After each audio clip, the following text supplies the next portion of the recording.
vais passer la parole à monsieur. Vous-même, oui, monsieur. Bonjour, mon nom c'est Pierre Chénier. Je suis candidat dans Longueuil-Charlemagne pour le Parti marxiste-léniniste du Canada. Moi, j'écris sur la sécurité ferroviaire. Ma question est pour M. Berthold.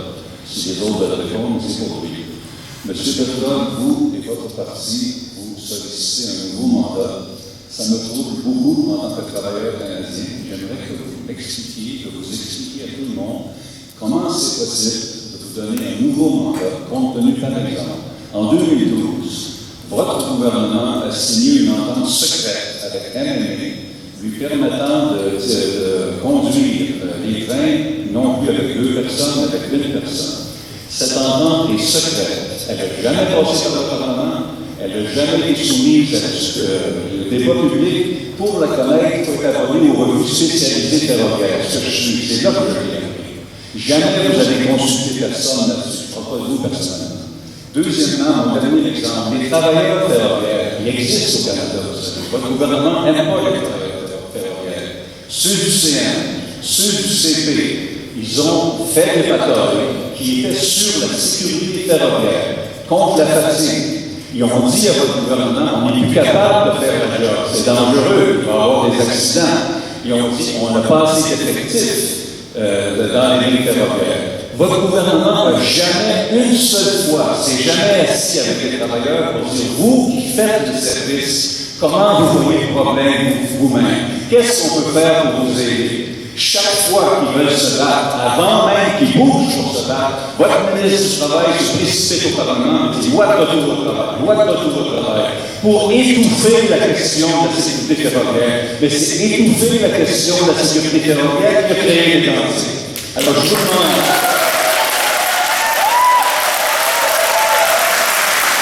La question, c'est souvent sur quelle base vous demandez de poursuivre ce cauchemar-là pendant 4 autres années où on ne sait jamais ce qui peut nous arriver, alors que tout est fait secrètement et tout ça. Comment, sur quelle base vous demandez un gouvernement? Parce que moi, je ne veux pas vivre 4 autres années comme ça.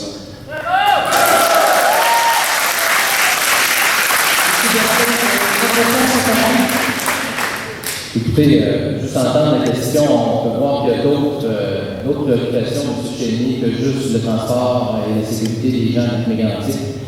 Moi, je peux vous dire une chose, c'est que j'ai été maire de Tattelmine, j'ai été près de la population. Pourquoi j'ai décidé de me présenter, c'est que je sais que le gouvernement conservateur depuis la CGT a toujours répondu présent à toutes les demandes de la communauté de la Mégantic. Je pense que ça, c'est important de mentionner parce que dès le départ, on a été là. À chaque fois, il n'y a aucune demande de la communauté de la Mégantic qui a été refusée, que ce soit au niveau des mesures d'urgence par la suite, que ce soit au niveau de la décontamination, que ce soit au niveau des enveloppes nécessaires pour relancer l'économie de la Mégantic. On a toujours été là. Et moi, pourquoi je me présente en politique? Pour défendre les gens, pour défendre les gens de mon comté, c'est ce qui m'attire, c'est ce qui me motive à construire. Merci. Merci, je vous en prie. Messieurs, dames, on va laisser la parole à monsieur. Bonjour. Bonjour. Je m'appelle Philippe, je suis porte-parole de la campagne de Beverly Burrow dans les élections fédérales pour la communiste. Puis, en fait, premièrement, j'aimerais vous demander si vous pouvez dire sur la lutte des travailleurs de CNCP pour la santé et sécurité au travail. Je pense que c'est une question qui touche la Mégantic très personnellement, contrairement à ce qui vient d'être mentionné, puis ça touche le Canada au complet. Mais ma question, plus spécifiquement, c'est pour tous les candidats.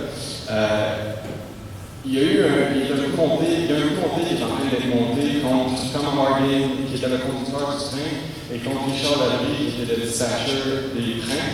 Puis, ma question est, en fait, tout ça est monté pour couvrir les vrais responsables qui sont le gouvernement canadien et MMA et les propriétaires Edward Card. Ma question est, est-ce que vous êtes contre le coup monté contre Tom Harding et Richard Lallery? Merci, monsieur. Tout d'abord, M. Alain Berton, puis M. Luc Berthold, ensuite Mme Caroline Bouchard, M. Jean-François Delville et en finissant M. Daniel Louis. Donc la parole est à M. Alain Berton. De mon point de vue, on ne peut pas mettre la seule faute sur quelques individus. il y a une problématique qui semblait, une culture qui était problématique dans le secteur ferroviaire. Et les incidents de Lac-Mégantic ont certainement permis de voir à quel point il y avait une attitude laxiste, puis une tolérance dans cette industrie-là. Et on ne peut pas mettre le doigt sur une seule personne, ou deux, ou trois. Clairement, il va falloir élargir. On a vu le rapport du BSC qui a identifié une série de problématiques qui ont mené à la tragédie. Je pense que c'est à ça qu'on doit s'attaquer en général. S'assurer qu'on met en place des normes et des systèmes qui vont être respectés. Et effectivement, je pense que de mettre des personnes en prison, ça ne réglerait pas la question au niveau de la sécurité ferroviaire. Merci, M. Berthold, à vous. Je rejoins M. Berthold sur le fait que le DSC a mis beaucoup de recommandations sur les causes de la tragédie de Lac-Mégantic. Il y a effectivement plusieurs facteurs qui ont joué. Si un élément n'était pas arrivé, d'autres n'étaient pas arrivés. S'il n'y avait pas eu ci, il n'y avait pas eu ça. Bref, il y a eu une série d'événements, comme dans la majorité des tragédies quand il y en a, il y a une série d'événements imprévisibles qui se produisent en même temps. Ça fait des résultats dommageables et tristes comme la tragédie qu'on a subie ici. Pour le reste, concernant les accusations de coûts montés, tout ça, vous comprendrez que je ne vais pas commenter cette question. Merci pour votre réponse. Madame Bouchard, s'il vous plaît. Oui, moi aussi, concernant les allégations de coûts montés, je ne me prononcerai pas là-dessus.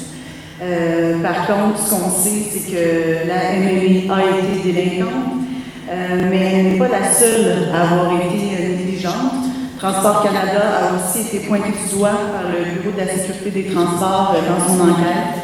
J'ai énuméré quelques lacunes tout à l'heure, alors je pense que ça, c'est bien clair. Je trouve juste dommage d'entendre M. Berthold contourner ça comme si le gouvernement n'était pas en faute. Je pense que le gouvernement n'a pas pris ses responsabilités. Alors, je trouve ça dommage, au moins qu'ils ne reconnaissent pas l'état de la situation, ce qui s'est réellement produit, et la part de responsabilité dans la tragédie de Lac-Mégantic qui incombe au gouvernement fédéral. Merci, Mme Bouchard. Maintenant, la parole est à M. Jean-François Delisle. Donc, la vraie question derrière votre question, c'est qui sont les responsables et quelles sont les causes? Je pense que c'est ça que vous nous posez actuellement. La ville de Lac-Mégantic et la population de Lac-Mégantic a demandé au gouvernement conservateur la tenue d'une enquête publique sur cette tragédie-là et les conservateurs n'y ont pas donné suite. Pourquoi est-ce qu'ils n'y ont pas donné suite? Je vous laisse peut-être le soin d'y répondre, mais nous, on a annoncé une enquête publique sur la tragédie et sur le transport de matières dangereuses pour élucider ce qui s'est passé ici à Lac-Mégantic, pour comprendre les causes de la catastrophe et pour que ça ne se produise pas ailleurs. Donc, pour nous, je reviens là-dessus, c'est très important. Si on est capable de faire la lumière sur ce qui s'est passé, les réponses que monsieur nous posait comme question, bien, il va les avoir. Merci à vous. Monsieur Louis, s'il vous plaît. Effectivement, l'enquête criminelle ne va pas nous dire pourquoi. Il va falloir qu'il y ait une enquête publique indépendante pour savoir qu'est-ce qui s'est passé, quelle est la part des responsabilités de la ligne CP, World Fuels, MMA, Transport Canada. Et donc, c'est la seule façon qu'on va empêcher un autre Mégantic, c'est de savoir qu'est-ce qui s'est passé. Et la seule façon de faire ça, c'est une commission d'enquête. Et c'est pourquoi le Parti vert croit qu'une commission d'enquête devrait être faite pour élucider tout ce qui s'est passé qui a mené à la tragédie de la Lac-Mégantic.